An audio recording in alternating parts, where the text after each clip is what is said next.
जय हिंद दोस्तों, मैं हूं आपका दोस्त केबी और आज की इस वीडियो में हम इस समय जो आरआरबी एनटीपीसी का एग्जाम हो रहा है उसके पॉइंट ऑफ व्यू से हिस्ट्री के एक बहुत ही महत्वपूर्ण टॉपिक को डिस्कस करेंगे। तो अभी तक जो एनटीपीसी का एग्जाम संपन्न हो चुका है, अगर हम लोग उन सभी पेपर की बात करें तो इस टॉपिक से लगभग 25 से 30 प्रश्न एनटीपीसी में पूछे जा चुके हैं। आने वाले समय में भी इस टॉपिक से काफ़ी ज़्यादा प्रश्न पूछे जाएंगे। तो अगर आपको एनटीपीसी का एग्ज़ाम देना है तो इस वीडियो को पूरा जरूर देखिएगा।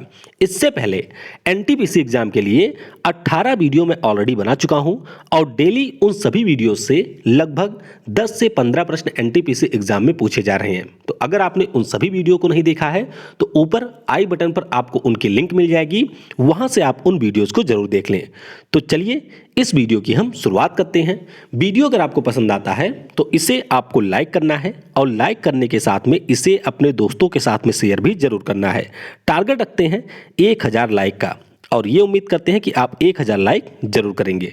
तो चलिए अब वीडियो की शुरुआत करते हैं। बात करें अगर हम कांग्रेस पार्टी की तो इसे हम लोग इंडियन नेशनल कांग्रेस के नाम से भी जानते हैं। तो वर्तमान में जो हमारी कांग्रेस पार्टी है वही इंडियन नेशनल कांग्रेस है। तो भारत की सबसे पुरानी ये पार्टी है। स्थापना इसकी हुई थी 28 दिसंबर 1885 को। कहाँ पर? तो इसकी स्थापना हुई थी मुंबई में। और नीचे आपको कमेंट में बताना है कि मुंबई में किस स्थान पर इसकी स्थापना हुई थी। तो वह एक संस्कृत विद्यालय था और नीचे कमेंट में आपको उस संस्कृत विद्यालय का नाम बताना है। संस्थापक कौन थे? तो एक हमारे ब्रिटिश अधिकारी थे जो कि सेवानिवृत्त हो चुके थे, उन्हीं के द्वारा इसकी स्थापना की गई थी। नाम इनका था एलन ऑक्टेवियन ह्यूम। क्या नाम था? एलन ऑक्टेवियन ह्यूम इनका नाम था। तो इन्हीं के द्वारा कांग्रेस पार्टी की स्थापना की गई थी। और अभी कल जो एनटीपीसी के दूसरे शिफ्ट का एग्जाम हुआ है उसमें सीधे यही प्रश्न पूछा गया था कि जब कांग्रेस पार्टी की स्थापना हुई थी तो उस समय भारत के वायसराय कौन थे? तो ध्यान रखिएगा, लॉर्ड डफरिन उस समय हमारे देश के वायसराय थे। तो ये सारे प्रश्न कई बार एनटीपीसी में ऑलरेडी पूछे जा चुके हैं। वीडियो में हम लोग आगे बढ़ें उससे पहले मैं आपको अनअकैडमी कम्बैट प्रोग्राम के बारे में बताना चाहूँगा। तो बैंक का एग्जाम जो कि हमारे देश के टफेस्ट एग्जाम में से एक होता है और अगर आप इस प्रकार के एग्जाम को क्वालिफाई करना चाहते हैं तो मॉक टेस्ट आपके लिए काफ़ी ज़्यादा महत्वपूर्ण होते हैं। तो अनअकैडमी यहाँ पर लाया है बैंक कम्बैट प्रोग्राम और इसके अंतर्गत अनअकैडमी के द्वारा प्रत्येक 2 सप्ताह के अंतराल पर बैंक के जो भी हमारे एस्पायरेंट हैं उनके लिए एक ऑल इंडिया टेस्ट का आयोजन कराया जा रहा है। और अगर आप चाहें तो नीचे आपको लिंक दी गई है, उस लिंक पर क्लिक करके आप इस टेस्ट में इनरोल कर सकते हैं। खास बात यह है कि यह टेस्ट बिल्कुल आपके लिए फ्री है। तो अगर आप किसी भी प्रकार के एग्जाम की तैयारी कर रहे हैं और इसमें पार्टिसिपेट करना चाहते हैं तो दिए गए लिंक से क्लिक करके आप इसमें इनरोल जरूर कर लें। अब इस टेस्ट की खास बात है कि अगर आपकी रैंक 1 आती है तो 1 ईयर का बैंक प्लस सब्सक्रिप्शन आपको मिलेगा। अगर आपकी रैंक 2 आती है तो 6 माह का बैंक प्लस सब्सक्रिप्शन आपको मिलेगा। अगर आपकी रैंक 3 आती है तो 3 माह का बैंक प्लस सब्सक्रिप्शन आपको मिलेगा। लेकिन उदास होने की जरूरत आपको यहाँ पर नहीं है। अगर आपकी रैंक 4 से लेकर के 200 के बीच में भी आती है तो अनअकैडमी आपको 1000 रुपये का अमेजन वाउचर देगा। यानी कि इस 1000 रुपये से आप अमेजन के ऊपर किसी भी प्रकार की कोई खरीदारी कर सकते हैं।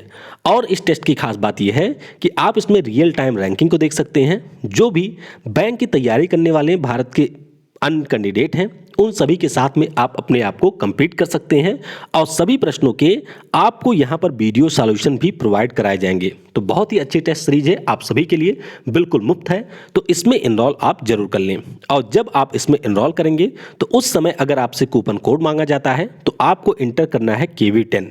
ये इंटर करते ही आप इसमें आसानी के साथ में इनरोल कर लेंगे। और अगर आप अनअकैडमी के ऊपर कोई भी कोर्स परचेज करना चाहते हैं तो उसे परचेज करते समय आपको यूज़ करना है कोड KV10 और इसे यूज़ करने के बाद में आपको यहाँ पर 10% का एडिशनल डिस्काउंट दिया जाएगा अनअकैडमी की तरफ से। तो नीचे आपको इन सभी के लिंक दिए गए हैं। चलिए अब हम वीडियो की शुरुआत करते हैं एक बार फिर से। अब इंडियन नेशनल कांग्रेस की अगर हम बात करें तो कई सारे इसके अधिवेशन हो चुके हैं। अब सारे आपकी परीक्षाओं के लिए महत्वपूर्ण नहीं है, तो वे अधिवेशन जो कि आपकी परीक्षाओं के लिए महत्वपूर्ण है उनको मैंने यहाँ पर पीले कलर में मार्क कर रखा है और इसको हम लोग आगे अभी डिटेल में भी डिस्कस करेंगे। तो आइए एक बार हम लोग थोड़ा सा इसके बारे में यहाँ पर जान लेते हैं। बात करेंगे हम पहले अधिवेशन की। तो पहला अधिवेशन काफ़ी ज़्यादा महत्वपूर्ण है। 1885 में ये हुआ था। कहाँ पर? बॉम्बे में हुआ था। बॉम्बे में स्थापना हुई थी, तो वहीं पर इस अधिवेशन को किया गया था और इसकी अध्यक्षता की थी WC बनर्जी, यानी कि व्योमेश चंद्र बनर्जी के द्वारा इसकी अध्यक्षता की गई थी। तो ये आप ध्यान रखेंगे।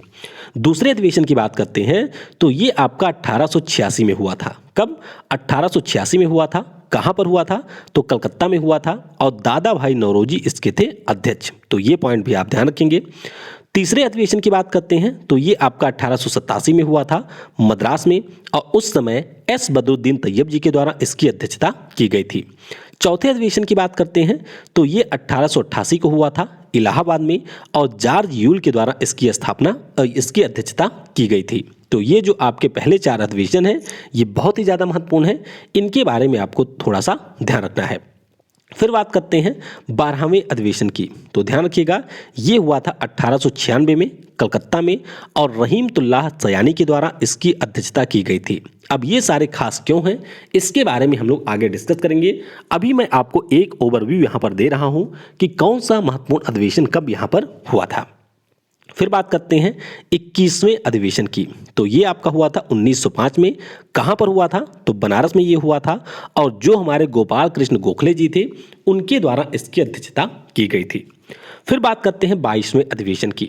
तो ये हुआ था 1906 में कलकत्ता में हुआ था और दादा भाई नौरोजी के द्वारा इसकी अध्यक्षता की गई थी। 23वें अधिवेशन की बात करते हैं तो ये भी बहुत ही ज़्यादा महत्वपूर्ण है।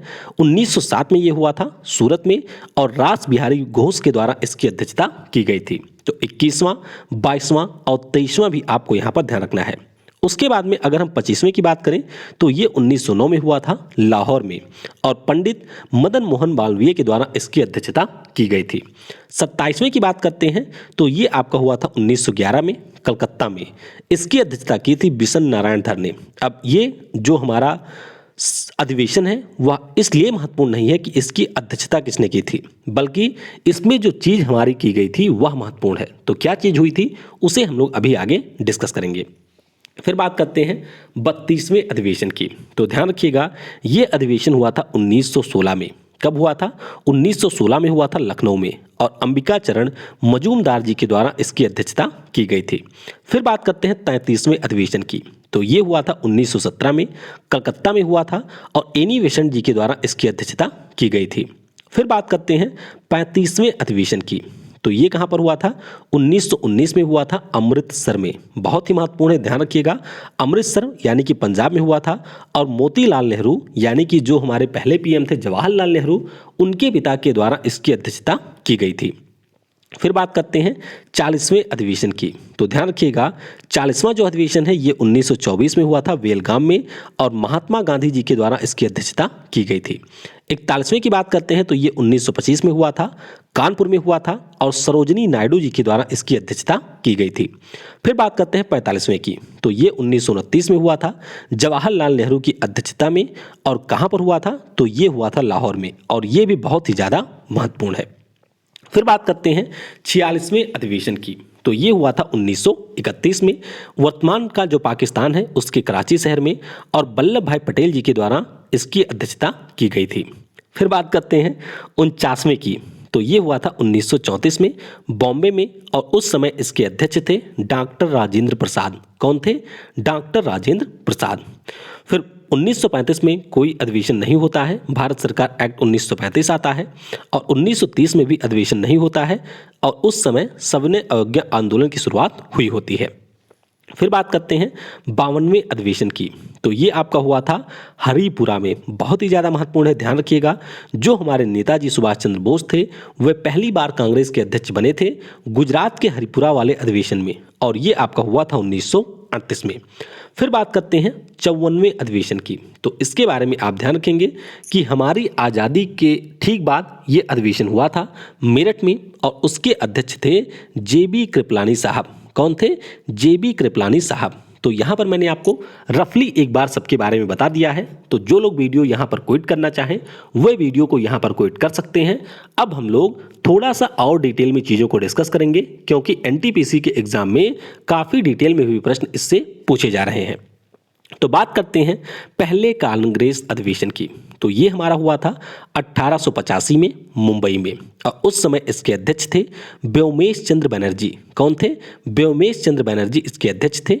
और ये इसलिए भी महत्वपूर्ण है क्योंकि उस समय इसमें मात्र 72 प्रतिनिधि ही शामिल हुए थे। कितने? 72 प्रतिनिधि इसमें शामिल हुए थे। तो नीचे कमेंट में बताइएगा कि किसके द्वारा जो यहाँ पर हमारी कांग्रेस पार्टी स्थापित की गई थी उसे एक अल्पसंख्यकों का समूह कहा गया था। तो एक ब्रिटिश थे जिनके द्वारा कहा गया था, तो उनका नाम नीचे कमेंट में आप बताइएगा।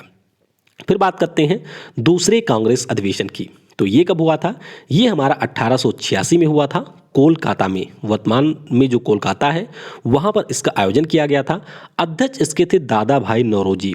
अब इनके बारे में आपको ध्यान रखना है कि ये हमारे पहले गैर हिंदू अध्यक्ष थे। कौन थे? पहले गैर हिंदू अध्यक्ष थे, और ये थे पारसी कम्युनिटी से। तो ये भी आपसे पूछा जा सकता है। दादा भाई नौरोजी जी की बात करते हैं तो इनके बारे में आपको ये ध्यान रखना है कि जो ब्रिटेन की संसद है उसमें मेंबर ऑफ पार्लियामेंट यानी कि सांसद के रूप में चुने जाने वाले पहले भारतीय थे दादा भाई नौरोजी जी, और इन्हें great old man of India के नाम से भी जाना जाता है। तो ये सारी चीज़ें भी आपको ध्यान रखनी है क्योंकि एनटीपीसी में इससे भी प्रश्न पूछा जा चुका है। तो जो भी एडिशनल चीज़ें आपकी होंगी परीक्षा के दृष्टिकोण से महत्वपूर्ण, उनको भी हम यहाँ पर डिस्कस करते चलेंगे। तो ध्यान रखिएगा, दूसरा अधिवेशन हुआ था कोलकाता में और दादा भाई नौरोजी के द्वारा इसकी अध्यक्षता की गई थी। फिर बात करते हैं तीसरे कांग्रेस अधिवेशन की। तो ये आपका हुआ था मद्रास में 1887 में। कब हुआ था? 1887 में। और जो हमारे सैयद बदरुद्दीन तैयब जी थी बदरुद्दीन तैयब जी थे, उनके द्वारा इसकी अध्यक्षता की गई थी। अब इसकी खास बात क्या थी? तो इसकी खास बात यही थी कि कांग्रेस के हमारे पहले मुस्लिम अध्यक्ष बने थे बदरुद्दीन तैयब जी। तो आप देख सकते हैं, पहले हमारे हिंदू थे, दूसरे हमारे पारसी थे, और तीसरे हमारे यहाँ पर मुस्लिम कम्युनिटी से थे। यानी कि कांग्रेस शुरू से ही सभी धर्मों को वहाँ पर साथ में लेकर के चल रही थी। फिर बात करते हैं चौथे कांग्रेस के अधिवेशन की। तो ये आपका हुआ था इलाहाबाद में, उत्तर प्रदेश का जो वर्तमान में प्रयागराज है, वहाँ पर 1888 में इसका आयोजन किया गया था। अध्यक्षता की थी जॉर्ज यूले ने। तो अब हिंदू, उसके बाद में पारसी, फिर हमारे थे मुस्लिम, और अब आ गए ईसाई कम्युनिटी से पहले व्यक्ति। तो ये हमारे ईसाई कम्युनिटी से पहले व्यक्ति थे जिनके द्वारा कांग्रेस की अध्यक्षता की गई थी। फिर बात करते हैं 12वें कांग्रेस अधिवेशन की। बहुत ही ज़्यादा महत्वपूर्ण है, ध्यान रखिएगा कि जो 12वां कांग्रेस अधिवेशन है ये भी हमारा हुआ था कलकत्ता में 1896 में। कब हुआ था? 1896 में। और इसके अध्यक्ष थे रहीमतुल्लाह सयानी जी। कौन थे? रहीमतुल्लाह सयानी जी।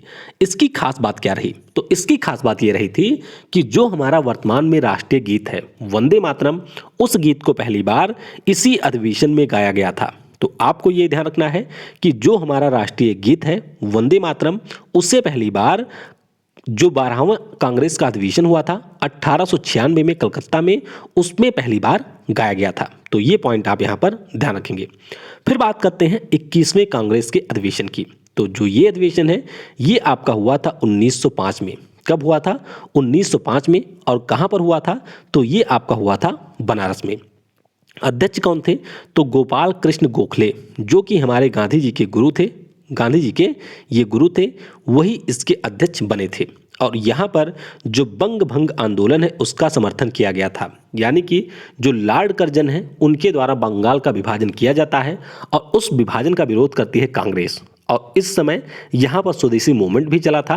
तो स्वदेशी मूवमेंट और जो हमारा बंग भंग आंदोलन था उसका समर्थन यहाँ पर 21वें कांग्रेस अधिवेशन के द्वारा किया जाता है, जो कि गोपाल कृष्ण गोखले की अध्यक्षता में बनारस में आयोजित होता है 1905 में। तो ये भी बहुत ही ज़्यादा महत्वपूर्ण है। फिर बात करते हैं 22वें कांग्रेस अधिवेशन की। तो ये हुआ था 1906 में। कहाँ पर हुआ था? तो ये भी हुआ था कलकत्ता में। अध्यक्ष कौन थे? तो इसके अध्यक्ष कौन थे? तो इसके अध्यक्ष थे दादा भाई नौरोजी। और अगर इसकी बात करें तो स्वराज नाम का जो शब्द है उसका पहली बार यहाँ पर प्रयोग किया गया था। अब स्वराज का मतलब होता क्या है? तो स्वराज का मतलब यह है कि जो हमारा भारत देश है उसमें हम लोग स्वयं का शासन चाहते हैं। हम नहीं चाहते हैं कि ब्रिटिशर्स हमारे ऊपर शासन करें। तो स्वराज शब्द का जो पहली बार प्रयोग है वह आपके कलकत्ता वाले अधिवेशन में हुआ था 1906 में, जिसके अध्यक्ष थे दादा भाई नौरोजी जी। तो ये पॉइंट काफ़ी ज़्यादा महत्वपूर्ण है। फिर बात करते हैं यहाँ पर 23वें कांग्रेस के अधिवेशन की। ये और ज़्यादा महत्वपूर्ण है। इसका आयोजन हुआ था 1907 में सूरत में। कहाँ पर हुआ था? सूरत में इसका आयोजन किया गया था। और अध्यक्ष कौन थे? तो अध्यक्ष इसके थे रास बिहारी घोष। कौन थे? रास बिहारी घोष इसके अध्यक्ष थे। अब ये वाला अधिवेशन खास क्यों है? क्योंकि इस अधिवेशन के दौरान जो हमारी कांग्रेस पार्टी है वह दो धड़ों में विभक्त हो गई थी। यानी कि कांग्रेस पार्टी का यहाँ पर पार्टीशन हो गया था। किस तरह से पार्टीशन हुआ था? तो दो भाग इसके हुए थे। एक तो था नरम दल और दूसरा यहाँ पर था गर्म दल। तो कई बार परीक्षा में आपसे ये भी प्रश्न पूछ लिया जाता है कि गर्म दल में हमारे कौन से नेता शामिल थे। तो ध्यान रखिएगा, नरम दल के जो हमारे लीडर थे उनकी अगुवाई की जा रही थी मोतीलाल नेहरू के द्वारा। किसके द्वारा? मोतीलाल नेहरू के द्वारा इनकी अगुवाई की जा रही थी। और अगर हम लोग गर्म दल की बात करते हैं तो इसमें आपके लाल बाल पाल थे। परीक्षा में ये पूछ लिया जाता है कि लाल बाल पाल में कौन शामिल थे? तो लाला लाजपत राय जी थे, बिपिन चंद्रपाल जी थे और हमारे बाल गंगाधर तिलक जी इसमें शामिल थे। तो ये पॉइंट आप ध्यान रखेंगे।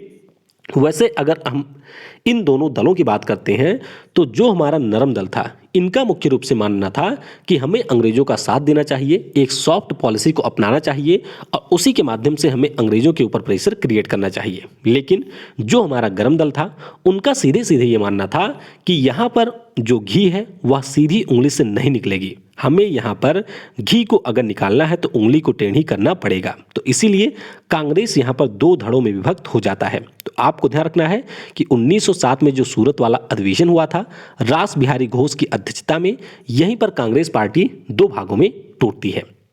फिर बात करते हैं 25वें कांग्रेस अधिवेशन की। अब ये अधिवेशन वैसे बहुत ज़्यादा महत्वपूर्ण नहीं है। फिलहाल के लिए आपको ध्यान रखना है कि लाहौर में हुआ था 1909 में। अध्यक्ष इसके बने थे पंडित मदन मोहन मालवीय जी। कौन थे? पंडित मदन मोहन मालवीय जी इसके अध्यक्ष थे। और अभी एनटीपीसी के एग्जाम में पूछा भी जा चुका है कि जो बनारस हिंदू यूनिवर्सिटी है उसकी स्थापना कब हुई थी? तो पंडित मदन मोहन मालवीय जी के द्वारा 1916 में इसकी स्थापना हुई थी। और गांधी जी वाले वीडियो में मैंने आपको बताया था कि 1916 में बनारस हिंदू विश्वविद्यालय के उद्घाटन समारोह में गांधी जी के द्वारा पहला भाषण भी दिया गया था। तो ये प्रश्न कल अभी एनटीपीसी में पूछा जा चुका है, तो इसके बारे में भी आपको ध्यान रखना है। अब यहां पर हुआ क्या था? तो उस समय हमारा आया था भारतीय परिषद एक्ट, यानी कि इंडियन काउंसिल एक्ट 1909। और इसमें कहा गया था कि जो हमारा धर्म है उसके आधार पर पृथक निर्वाचन व्यवस्था होगी। यानी कि जैसे हमारा पुणे पैक्ट के समय जातियों के आधार पर निर्वाचन की व्यवस्था की गई थी, उसी प्रकार से यहाँ पर धर्म के आधार पर पृथक निर्वाचन व्यवस्था को शुरू किया गया था। और कांग्रेस के इस अधिवेशन में यहाँ पर इस व्यवस्था को अस्वीकार कर दिया गया था। तो इसीलिए इसके बारे में आपको ध्यान रखना है। फिर बात करते हैं 27वें कांग्रेस अधिवेशन की। तो ये जो है ये आपका हुआ था 1911 में। कहाँ पर हुआ था? तो ये हुआ था कलकत्ता में। अध्यक्ष कौन थे? तो इसके अध्यक्ष थे बिशन नारायण धर। कौन थे? बिशन नारायण धर इसके थे अध्यक्ष। खास बात क्या थी? तो इसकी खास बात थी कि जो हमारे रविन्द्रनाथ टैगोर जी थे उनके द्वारा जो जनगण मन अधिनायक वर्तमान में जो हमारा राष्ट्रगान लिखा गया है उसको पहली बार यहीं पर गाया गया था। तो ये आपको ध्यान रखना है कि 1911 में जो कलकत्ता वाला अधिवेशन था यहीं पर रविन्द्रनाथ टैगोर जी के द्वारा रचित जन गण मन अधिनायक जो हमारा राष्ट्रगान है उसको पहली बार गाया गया था। अब यहाँ पर मैं आपको एक इंटरेस्टिंग फैक्ट बताता हूँ। जो हमारे यहाँ पर नरम दल थे और जो हमारे यहाँ पर थे गर्म दल, तो नरम दल के द्वारा यहाँ पर सपोर्ट किया जाता था जन गण मन अधिनायक को, और जो हमारे गर्म दल थे उनके द्वारा सपोर्ट किया जाता था वंदे मातरम को। यहाँ तक जो हमारे गर्म दल के लोग थे वह चाहते थे कि वंदे मातरम को हमारे देश का राष्ट्रगान बनाया जाए। तो इसको लेकर के काफ़ी बार इन लोगों के बीच में विवाद भी होता था और एक दूसरे को चिढ़ाने का काम भी इन गानों के द्वारा इनके द्वारा आपस में किया जाता था। तो आपको ध्यान रखना है कि 1896 में जो हमारा कलकत्ता वाला अधिवेशन हुआ था उसमें पहली बार गाया गया था वंदे मातरम को, और जो आपका 1911 में कलकत्ता वाला अधिवेशन हुआ इसमें जनगण मन को पहली बार गाया गया था। तो दोनों आपके एनटीपीसी में पूछे जा चुके हैं, तो इनके बारे में भी आप याद रखेंगे। फिर बात करते हैं 32वें कांग्रेस अधिवेशन की। बहुत ही ज़्यादा महत्वपूर्ण है। तो ये अधिवेशन आपका हुआ था 1916 में। कहाँ पर? लखनऊ में ये अधिवेशन हुआ था। और इसके अध्यक्ष कौन थे? तो इसके अध्यक्ष थे अंबिका चरण मजूमदार। कौन थे? अंबिका चरण मजूमदार जी इसके अध्यक्ष थे। अब इसकी खास बात थी क्या? तो ध्यान रखिएगा, जो हमारी कांग्रेस पार्टी दो भागों में विभक्त हो गई थी 1907 में, वह यहाँ पर एक बार फिर से साथ में आ जाती है। यानी कि जो गर्म दल था और जो नरम दल था, उनके बीच में यहाँ पर समझौता हो जाता है। इसके अलावा 1906 में एक पार्टी बनी थी जिसका नाम था मुस्लिम लीग। तो इसके भी कई सारे मतभेद थे कांग्रेस के साथ में, और यहाँ पर कांग्रेस और मुस्लिम लीग का भी समझौता होता है। तो इन दोनों समझौते के दृष्टिकोण से लखनऊ वाला जो अधिवेशन 1916 में हुआ था, ये बहुत ही ज़्यादा महत्वपूर्ण है। तो इसके बारे में आप याद रखेंगे। अब इस अधिवेशन की एक खास बात और थी, जो हमारे बाल गंगाधर तिलक जी थे, उनके द्वारा यहीं पर एक नारा दिया गया था। नारे का नाम था स्वराज मेरा जन्मसिद्ध अधिकार है। तो अभी हम लोगों ने स्वराज शब्द की पहली बार बात की, जो कि 1906 में यूज किया गया था, और स्वराज मेरा जन्मसिद्ध अधिकार है, ये जो नारा है, ये आपके लखनऊ वाले अधिवेशन में दिया गया था। फिर बात करते हैं 33वें कांग्रेस अधिवेशन की। तो ये जो अधिवेशन है, ये हुआ था कलकत्ता में 1917 में, और इसकी अध्यक्ष थी एनी बेसेंट। कौन थी? होम रूल लीग की जो संस्थापक थी एनी बेसेंट, वही यहाँ पर इसकी अध्यक्ष बनी थी। और इस अधिवेशन की खास बात एकमात्र यह थी कि पहली महिला अध्यक्ष बनी थी कांग्रेस के अधिवेशन की। ध्यान रखिएगा, कांग्रेस के अधिवेशन की पहली महिला अध्यक्ष कौन थी? तो ये थी आपकी एनी बेसेंट, जो कि 1917 के कांग्रेस के अधिवेशन में अध्यक्ष बनी थी। फिर बात करते हैं 34वें कांग्रेस अधिवेशन की। तो ये हुआ था आपका 1918 में दिल्ली में। कहाँ पर हुआ था? 1918 में दिल्ली में हुआ था, और मदन मोहन मालवीय जी के द्वारा इसकी अध्यक्षता की गई थी। अब इसकी खास बात क्या थी? तो इसकी खास बात ये थी कि उस समय कुछ हमारे नरमपंथी के नेता थे, जिनमें आपके सुरेंद्र नाथ बैनर्जी थे, उनके द्वारा यहाँ पर इस्तीफा दे दिया गया था। तो बस आपको इतना ध्यान रखना है कि सुरेंद्र नाथ बैनर्जी सहित बहुत सारे यहाँ पर नरमपंथी दल के जो नेता थे, उन्होंने कांग्रेस पार्टी से इस्तीफा दे दिया था। फिर बात करते हैं 36वें कांग्रेस अधिवेशन की, जो कि आपका 1920 में आयोजित हुआ था कलकत्ता और नागपुर में। अब यहाँ पर आपको ध्यान रखना है, थोड़ा सा मैं आपको डिटेल में यहाँ पर बताता हूँ। देखिए, जो हमारे कांग्रेस के अधिवेशन होते थे, वह आपके लगभग दिसंबर महीने के लास्ट में आयोजित किए जाते थे। लेकिन कई बार क्या होता था कि कोई जब विशेष परिस्थिति आ जाती थी, तो इस अधिवेशन को पहले भी विशेष सत्र के रूप में बुला लिया जाता था। तो कलकत्ता में एक विशेष सत्र होता है, यानी कि एक विशेष अधिवेशन होता है, और इसकी अध्यक्षता लाला लाजपत राय जी करते हैं। और उसके बाद में फिर नागपुर का अधिवेशन, यानी कि जो मेन वाला अधिवेशन है, वह आपके नागपुर में होता है, और इसकी जो अध्यक्षता है वह बी राघवाचार्य के द्वारा किया जाता है। अब यहाँ पर असहयोग आंदोलन शुरू किया था गांधी जी ने, और जो यहाँ पर नागपुर में अधिवेशन होता है, उस अधिवेशन के द्वारा असहयोग प्रस्ताव जो है उसे पारित कर दिया जाता है। तो ये ध्यान रखेंगे कि जो हमारा नागपुर वाला अधिवेशन था 1920 में, वहीं से असहयोग प्रस्ताव को मंजूरी मिलती है, और असहयोग आंदोलन गांधी जी के द्वारा शुरू किया जाता है। फिर बात करते हैं 39वें कांग्रेस अधिवेशन की। तो ये आपका हुआ था कब? काकीनाडा में हुआ था 1923 में। कब हुआ था? काकीनाडा में 1923 में हुआ था। और नीचे कमेंट में बताइएगा कि ये जो हमारा काकीनाडा वाला स्थान है, ये किस राज्य में मिलेगा? तो यहाँ पर बहुत सारे लोग कंफ्यूज होते हैं, तो नीचे कमेंट में आपको बताना है। अध्यक्ष की बात करते हैं तो मौलाना मोहम्मद अली इसके अध्यक्ष थे, और इस अधिवेशन की खास बात यह थी कि सबसे कम उम्र में कांग्रेस पार्टी के अध्यक्ष बने थे मौलाना मोहम्मद अली। तो ये आपसे पूछा जा सकता है, इसके बारे में आपको थोड़ा सा ध्यान रखना है। और इसी दौरान एक विशेष अधिवेशन भी बुलाया गया था 1923 में, जो कि आपका हुआ था दिल्ली में, और उसके अध्यक्ष बने थे अबुल कलाम आज़ाद जी। तो बस इसके बारे में आप थोड़ा सा बस ध्यान रखेंगे। फिर बात करते हैं 40वें कांग्रेस अधिवेशन की, बहुत ही ज़्यादा महत्वपूर्ण है। तो ये अधिवेशन आपका हुआ था 1924 में कर्नाटक के बेलगाम में। कहाँ पर? कर्नाटक के बेलगाम या फिर बेलगांव में 1924 में हुआ था, और इसके अध्यक्ष थे हमारे राष्ट्रपिता महात्मा गांधी जी। कौन थे? हमारे राष्ट्रपिता महात्मा गांधी जी इसके अध्यक्ष थे। तो बहुत ही अच्छे से इसे याद कर लीजिएगा। कांग्रेस के एकमात्र बार अध्यक्ष बने थे महात्मा गांधी जी, और ये बने थे 1924 में। फिर बात करते हैं 41वें कांग्रेस अधिवेशन की। अब ये जो अधिवेशन है वह इसलिए खास है क्योंकि इस अधिवेशन की अध्यक्ष थी सरोजनी नायडू जी। कौन थी? सरोजनी नायडू जी इसकी थी अध्यक्ष। तो कानपुर में हुआ था 1925 में ये अधिवेशन, और सरोजनी नायडू जी कांग्रेस की दूसरी अध्यक्ष बनी थी, लेकिन ये कांग्रेस पार्टी की पहली भारतीय अध्यक्ष थी। अगर हम एनी बेसेंट जी की बात करते हैं तो ये आपके थे ब्रिटेन की। तो ये हमारी भारतीय अध्यक्ष नहीं थी, पहली भारतीय अध्यक्ष थी सरोजनी नायडू जी। तो ये आप यहाँ पर ध्यान रखेंगे। उसके बाद में आपको ध्यान रखना है कि एक हमारा हुआ था 48वां कांग्रेस का अधिवेशन। कहाँ पर हुआ था? तो ये हुआ था कलकत्ता में 1933 में। कब हुआ था? 1933 में। और इस अधिवेशन में हमारे कांग्रेस पार्टी की तीसरी महिला अध्यक्ष बनी थी, जिनका नाम है श्रीमती नलिनी सेन गुप्ता। क्या नाम है? श्रीमती नलिनी सेन गुप्ता। अब ये मैं आपको क्यों बता रहा हूं? आपको ध्यान रखना है कि 1932 में और 1933 में हमारे संविधान के जनक भीमराव अंबेडकर जी कांग्रेस के अध्यक्ष बनते हैं, लेकिन ये होते हैं जेल में, इसीलिए यहाँ पर दूसरे व्यक्ति को अध्यक्ष के रूप में नियुक्त किया जाता है। तो 1933 में जो हमारे कांग्रेस का अधिवेशन होता है कलकत्ता में, उसकी अध्यक्ष होती हैं श्रीमती नलिनी सेन गुप्ता, और ये कांग्रेस पार्टी की तीसरी महिला अध्यक्ष होती हैं। तो इसीलिए मैंने आपको यहाँ पर इसके बारे में बता दिया।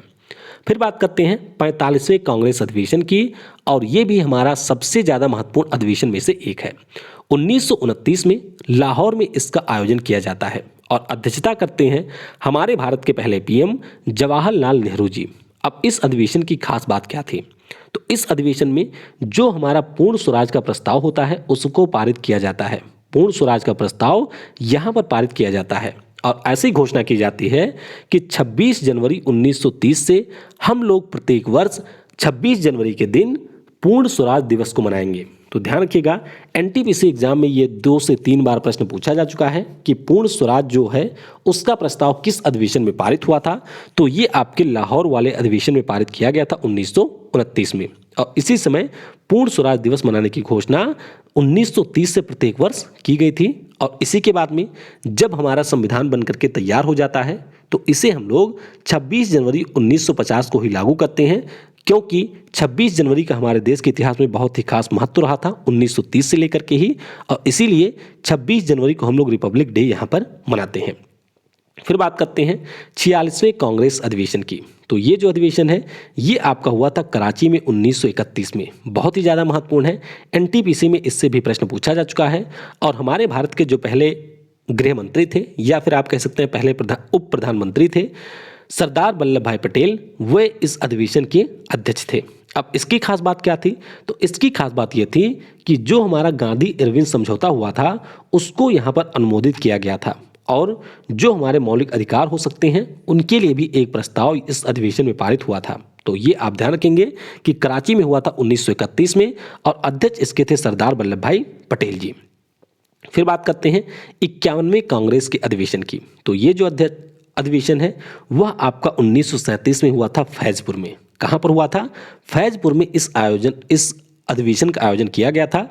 और फैजपुर नाम का जो गांव है ये आपको मिलेगा महाराष्ट्र के जलगांव। कहाँ पर? महाराष्ट्र के जलगांव जिले में। तो पूछा जा सकता है आपसे कि फैजपुर, जहां पर कांग्रेस का 51वां अधिवेशन हुआ था, ये आपको कहां पर मिलेगा? तो ये आपको मिलेगा कहां पर? महाराष्ट्र के फैजपुर में। और इसके भी अध्यक्ष थे जवाहरलाल नेहरू। कौन? हमारे पहले पीएम नेहरू जी थे इसके अध्यक्ष। और इसकी खास बात यही थी कि ये पहला अधिवेशन था जो कि किसी गांव में आयोजित किया गया था। फिर हम बात करते हैं 53वें कांग्रेस के अधिवेशन की। इसके बारे में आपको ध्यान रखना है कि यह आपके मध्य प्रदेश के त्रिपुरी में हुआ था। कहां पर? मध्य प्रदेश के त्रिपुरी में इसका आयोजन किया गया था 1939 में। और 1938 में सुभाष चंद्र बोस जी हमारे कांग्रेस के अध्यक्ष बनते हैं। 1939 में भी यहाँ पर चुनाव होता है और इस चुनाव में भी ये अध्यक्ष चुने जाते हैं। लेकिन गांधी जी के द्वारा जो पट्टाभी सीतारमैया थे उनका काफ़ी ज़्यादा खुल करके सपोर्ट किया जाता है, और उनके सपोर्ट के बावजूद भी यहाँ पर जो पट्टाभी सीतारमैया होते हैं वह चुनाव को हार जाते हैं, और जो हमारे नेताजी सुभाष चंद्र बोस थे वह एक बार फिर से कांग्रेस पार्टी के अध्यक्ष बनते हैं। लेकिन गांधी जी के द्वारा इनसे कहा जाता है कि आप यहाँ पर पद से इस्तीफा दे दें। तो एक आज्ञाकारी छात्र की तरह से सुभाष चंद्र बोस जी यहाँ पर अध्यक्ष पद से इस्तीफा दे देते हैं। तो देख सकते हैं हमारे सुभाष चंद्र बोस जी की महानता। एक समय हमारे यहाँ पर इनका जो कद था लगभग आप कह सकते हैं कि गांधी जी से भी ऊंचा हो चुका था, और उस समय गांधी जी के एकमात्र बार कहने पर इन्होंने अध्यक्ष पद से इस्तीफा दे दिया था, और उसके बाद में डॉक्टर राजेंद्र प्रसाद जी इसके अध्यक्ष बने थे। तो ये आपको यहाँ पर ध्यान रखना है। तो इस तरीके से जो भी हमारे महत्वपूर्ण अधिवेशन थे उनसे जुड़े हुए महत्वपूर्ण चीज़ों को हमने डिस्कस कर लिया है। अब हम लोग कुछ अन्य महत्वपूर्ण बिंदुओं के बारे में जानेंगे। अगर आपसे ये पूछा जाए कि सबसे ज़्यादा बार जो हमारे कांग्रेस के अधिवेशन हैं इनका आयोजन कहाँ पर हुआ है, तो सबसे ज़्यादा बार कलकत्ता में हुआ है इनका आयोजन, और टोटल 9 बार ये हुआ है। तो 1886 में, 1890 में, 96 में, 1901 में, 1906 में, 1911 में और 1917 में। तो वीडियो में मैंने आपको इनकी खास बातें क्या है वह बता दी है। तो अगर आपने यहाँ तक वीडियो देखा है तो नीचे कमेंट में बताइएगा कि 1986 क्यों महत्वपूर्ण था, 1996 क्यों महत्वपूर्ण था, 1906 वाला क्यों महत्वपूर्ण था, 1911 वाला और 1917 वाला जो कलकत्ता का अधिवेशन था वह यहाँ पर क्यों महत्वपूर्ण था। तो ये आप ध्यान रखेंगे। दादा भाई नौरोजी की अगर हम बात करते हैं तो ये 3 बार हमारे कांग्रेस पार्टी के अध्यक्ष रहे थे। कलकत्ता वाला जो आपका 1896 में हुआ था, लाहौर वाला जो 1893 में हुआ था और कलकत्ता का जो 1906 में हुआ था, इसमें ये इसके अध्यक्ष रहे थे। मौलाना अबुल कलाम आज़ाद जी का नाम आपको ध्यान रखना है, क्योंकि हमारे उस समय के भारत में लगातार 6 वर्षों तक ये कांग्रेस पार्टी के अध्यक्ष रहे थे। कब से कब तक? 1940 से लेकर के 46 तक। हालांकि इस दौरान कोई भी अधिवेशन नहीं होता कांग्रेस का, लेकिन 6 वर्षों तक ये इसके अध्यक्ष रहते हैं। तो वर्तमान में अगर आपसे पूछा जाए कि सबसे ज़्यादा समय तक कांग्रेस पार्टी की अध्यक्ष कौन रही हैं या रहा है, तो आपका उत्तर होगा सोनिया गांधी। लेकिन अगर आपसे पूछा जाए कि आज़ादी के पहले सबसे ज़्यादा समय तक अध्यक्ष कौन रहा था, तो ये आपके थे मौलाना अबुल कलाम आज़ाद जी। और उसके बाद में भारत के पहले शिक्षा मंत्री भी बनते हैं मौलाना अबुल कलाम आज़ाद जी। तो ये हमने कांग्रेस के अधिवेशन को डिस्कस कर लिया। इससे जुड़े हुए जो महत्वपूर्ण बिंदु हैं उनको भी हमने डिस्कस कर लिया। अब आइए कुछ अन्य महत्वपूर्ण चीज़ों के बारे में जानते हैं जो कि उस समय कांग्रेस के बारे में कहे गए थे। जैसे कि सबसे पहले बात करेंगे लॉर्ड डफरिन की। तो लॉर्ड डफरिन ने यहाँ पर कहा था कि जो हमारा कांग्रेस है यह एक सूक्ष्मदर्शी अल्पसंख्यकों की संख्या है, यानी कि इसमें इतने कम लोग हैं कि उन्हें खोजने के लिए आपको सूक्ष्मदर्शी का उपयोग करना पड़ेगा। ये कहा था लॉर्ड डफरिन ने। फिर बात करते हैं लोकमान्य तिलक की। तो लोकमान्य तिलक, जैसा कि मैंने आपको बता ही दिया, ये हमारे गर्म दल के नेता थे और इन्होंने कहा था कि कांग्रेस जो है वह भीख मांगने वाली संस्था है, यानी कि इनका यहाँ पर केवल काम है भीख मांगने का, कि अंग्रेजों से ये सारी चीज़ों को मांग मांग करके पाते हैं। फिर बात करते हैं फिरोज शाह मेहता की। तो फिरोज शाह मेहता ने कहा था कि कांग्रेस की जो आवाज़ है वह जनता की आवाज़ नहीं है, यानी कि ऐसा इनका मानना था कि कांग्रेस ने जो भी यहाँ पर कह दिया ऐसा बिल्कुल नहीं आप कह सकते हैं कि वही जनता के मन में भी है। आगे एक और थे लॉर्ड कर्जन। तो हमारे बंगाल के विभाजन के सबसे आप कह सकते हैं, अब क्या इनके बारे में कहें, तो ये थे लॉर्ड कर्जन। तो इन्होंने कहा था कि कांग्रेस अपने पतन की ओर जा रही है और मेरी ये दिली इच्छा है कि मैं बैठ करके इसके पतन को अपने आंखों से होता हुआ देखूं। तो ये कहा था लॉर्ड कर्जन ने।